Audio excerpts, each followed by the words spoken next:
tak proto říkám, že jsi měla v hlavě vlastně víc jakoby kamarádku. Protože ty na mě udeříš, že už začínám hned balit žensky na chalupu a to jsi mi vlastně napsala stylem, že jsi mi to vyčetla. Ale já první, co bylo, tak jsem tu chalupu zrušil a to nikdo nevěděl. To nikdo nevěděl a proto jsem se divil, že ty jsi mi tohle napsala, kde oni na to přišli a proto jsem věděl, že to je pomluva. Tak ať přijdou říct, kde tohle vzali a proč ti takhle hned za zády jdou otravovat. A vzpomeň si, co jsem ti říkal na začátku o Nelly, když jsem tě poznal, že to bude první ženská, která tě bude hned otravovat a psat ti. Bylo mi jedno co, ale jenom jsem ti řekl, že ti to bude ubírat čas. Že to je ztráta času.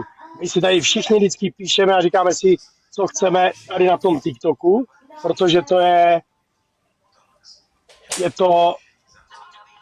je to nejjednodušší forma.